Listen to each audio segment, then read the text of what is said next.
یا الله ما ته بخنه وکړه. یو سړی وی زما د رزق پراخه وي او په ما باندې د رزق تنګي نه وي، زما د غربت ختم شوی او زما د قرضونه ختم شوی او زه د رزق د مشکل نه خلاص شوم. وی دریو ټیمونو کې الله دعا نه رد کړي، درې ټیمونو کې الله دعا نه رد کړي. عند النداء یو د اذان په وخت کې چې اذان اویل شي او جواب ورکړي، دا د دعا د قبلېدو ټیم دی. بس دې کې دعا دا د دعا د قبلېدو ټیم دی. په دې وخت کې الله دعاګانې قبلوي. دعاګانې مونږ به اذان شروع مونږ ورته کار په ځای نه ودرو، مونږ ورته لږه سام نالو چې صبر وکړه چې د دې مؤذن جواب خو ورکړم، دته جواب ورکړم، دې مؤذن له خو لږ جواب ورکړم. نو عند النداء چې اذان وشي په دغه ټیم کې الله دعا قبلوي.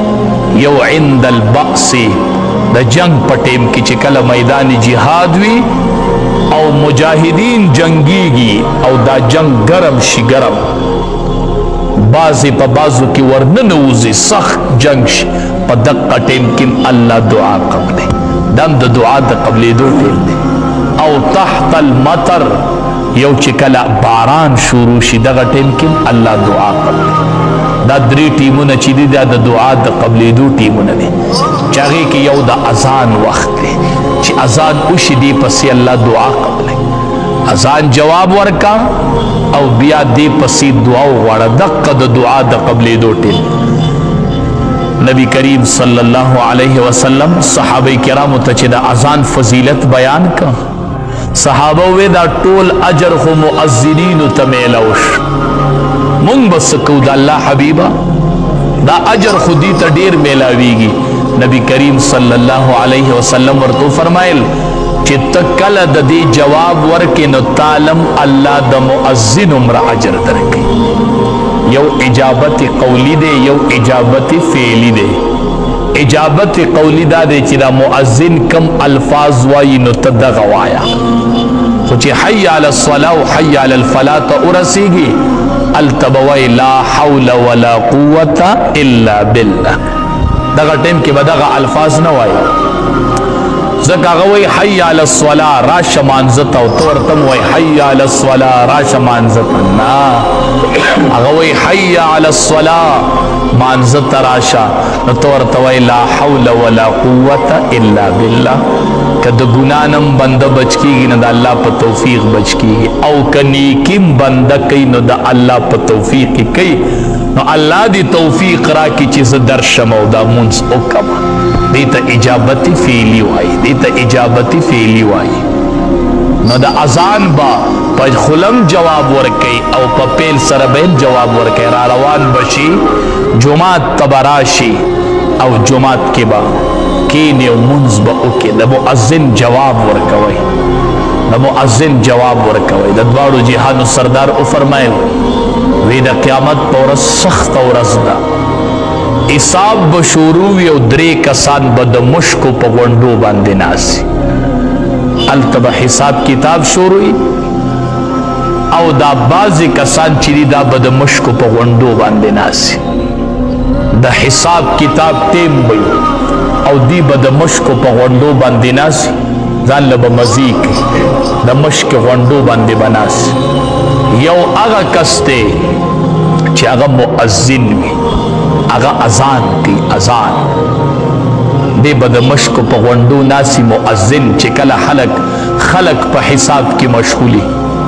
یو هغه امام دی چې هغه قوم له امامت کوي او قوم تینا رضا وي، قوم له امامت کوي او قوم تینا رضا وي. دی بم د مشکو په غونډو باندې سینونه کوي. او یو مؤذن چې کله اذان کوي دا ډېر لوی صفت دی د نبی کریم صلی الله علیه وسلم. یو بیبي وه ام سلمه رضی الله تعالی عنها د هغې نوم، دا د نبی کریم صلی الله علیه وسلم په بیبیانو کې ده. نبی علیه السلام ورته وایي ام سلمې دعا درته ښیم، تا ته یوه دعا ښیم، تا ته دعا ښیم. هغه ورته وایي د الله حبیبه وښیه راته. ډېره قیمتي دعا یې ورته وښودله. ځان له یې شروع کو کور کې زنانو ته هم وښیه. او په نص او په حدیث کې دا دعا راغلی ده چې نبی علیہ السلام خپلی بیبي ته ښودلې.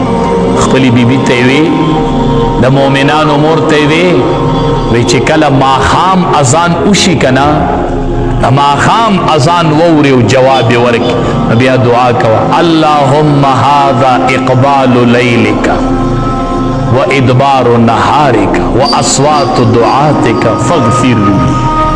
اے ام سلمې دا دعا کوه، اے د مؤمنانو مور ته وایي، نبی علیہ السلام د مؤمنانو مور ته دعا ښیي، وایي دا دعا کوه چې ماښام اذان واوري نو وایه اللهم هذا اقبال لیلک، یا الله ستا شپه راغله، و ادبار نهارک او ورځ دې لاړله، شپه دې مخامخ شوه او ورځ دې لاړه، و اصوات دعاتک او یا الله د مؤذنینو د اوازونو وختونه دی الله ارزه کې الله اکبر الله اکبر. الله شپه دې لاړله، شورز دې لاړله، د ورځ تلل دي او د شپې راتلل دي.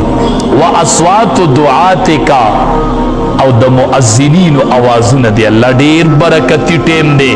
فاغفر لی، یا الله ما ته بخښنه وکړه، یا الله ما ته بخښنه وکړه. د نبی علیہ السلام د مؤمنانو مور ام سلمه رضی الله تعالی عنها ته دعا ښیي چې دا دعا د ماښام د اذان نه پس کوه، هر اذان نه پس الله دعا قبلې. خدا دعا نبی علیہ السلام خپلې بیبي ته وښودله.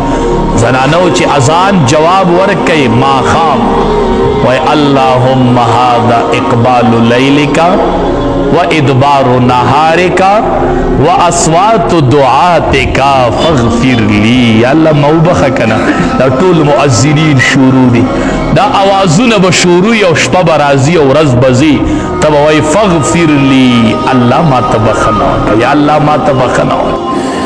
یو سړی وی زما د رزق پراخه وي او په ما باندې د رزق تنګي نه وي، زما د غربت ختم شوی او زما د قرضونه ختم شوی او زه د رزق د مشکل نه خلاص شوم.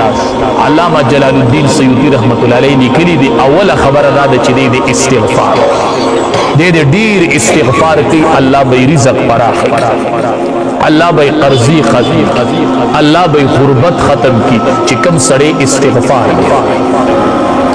حدیث مبارک کے راضی چې دا یو کاغذ پلار ارتوشی او کاغی باندې لیکلی بسم الله الرحمن الرحیم. الله تبارک و تعالی فرشتو ته وی د دې کاغذ لګیرا ورواچ، دې کاغذ لګیر چاپیر ملائک ولاړی او ګیرای ورچ، هغه پوری ملائکو ګیرا ورچولی چې د سو پوری د دې کاغذ اوچتون کې نه را نو چې یو کس راشي او هغه کاغذ اوچت نو الله تبارک و تعالی فرشتو ته وایي وی ستاسو ډیوټي ختم شوله، تاسو چې ما دې لار کې ودرولي وای او تاسو چې ولاړې وای نو دا دی بسم الله ته ما ودرولي وای، هغه بسم الله یو کس اوچت کړه نو ستاسو ډیوټي ختم شوله او دې کس لفعلیین کې یو مرتبه صرف بسم الله باندې دل فعلیین کی یو مرتبه چې د یوی بسم الله نه دومره ملائکو ګیره ورچولي، چې سړی قرآن وایي چې څومره ملائکو وګیره ورچولي، او بیا چې د قرآن ختم وي نو چې څومره ملائک ودې ته حاضري کوي نو د قرآن تلاوت ډیر کړو او قرآن وایي نو چې موقع ملاویږي استغفر الله تعالی ربي من كل ذنب واتوب الیه، بس استغفر الله تعالی ربي من كل ذنب، الله زه بخښنه غواړم او توبه وباسم. نو چې کم سړی استغفار ډیر وي الله به د رزق دا نه منلو خبره ده چې سړی استغفار ډیر وي او د دې رزق تنګي او د دې په رزق کې تنګي نو بار بار د ورځې موقع میلاویږي، ډیر وي خو که ډیر نشو ویلی نو کم از کم ده 100 پیرې خو چې د ورځې خامخا سړی 500 دې وایي خو چې نشي ویلی نو 100 پیرې خو خامخا په دې سره الله رزق پراخه کړي. دویم هغه لیکلي دي یو سړي باندې قرضه ده او رزق یې تنګ دی نو دویمه نسخه هغه دا لیکلي چې دی د درود شریف دی چې کم سړی درود شریف ډیر وي دی بنه غریب دی بنه غریب کیږي چې کم سړی درود شریف ډیر وایي د بری رزق فراخ وګورئ ټټرای په لګوته خلق وزمایل ازمودا خلق پټرایان وکړلې چې کم سړی درود شریف ډیر وایي د بری رزق فراخ دی الله نه غریب کوي د لاس په همیشه ورکون کې د لاس په اغستون کې نه جوړي چې کم سړی درود شریف ډیر هر درود چې وایي کم درته اساد یو کم ډیر ویلې شي بهر صورت وصلی الله علی النبی الامی دا ډیر مختصر نو د درود شریف ورد ډیر کوي الله بم غریبی ختم کیو الله بم مالدار او چې کم سړی ډیر قرضداري وي قرضونو کې گیر کاروبار بندې علما وايي دې ماسوتن د مانځنه پس په پابندۍ سره 1500 پیری درود شریف شروع کی قرضونه او کاروبارونه هر سبي قرضونه به ختم شي او کاروبار به ټول شي الله به چری نه غریب کوي چې کم سړی درود شریف دی یو هغه دا وجه لیکلي چې دام د رزق د فراخۍ د پاره چې دی سړی باندې به غربت ناراضي چې کم بنده درود شریف کني شروع کوي درود شریف وایي غربت به ناراضي ان شاء الله همیشه به مالدار بل علماء غلی کلی دی وی چې کم سړی حجونه او عمره سیوا کې دی بنه غریب کی مون خوایو چې که حج او عمره لازم جو ټولې پیسې په دې ولګي بیا بس چې کم سړی حجونه او عمره ډیر کې دی بنه غریب کی یعنی کلی په دبا الله مالداری را دی با الله نور مالداری چې حج لډیر زی او عمره لډیر دی با الله نور مالداری او نور مالداری په الله بل وجه لیکلی دا سبب لیکلی دی د رزق د فراخۍ لپاره چې وی کله سړی په درستخوان ناس یو ډوډۍ خوري او په دې درستخوان باندې دا واړه بوچړي پاتې چې دا دې را دی او دا خوري یو بده الله غریب کینا او بل بده د حافظه مضبوطی د نه بیر نه راځي نن سبا زنانو ته څومره د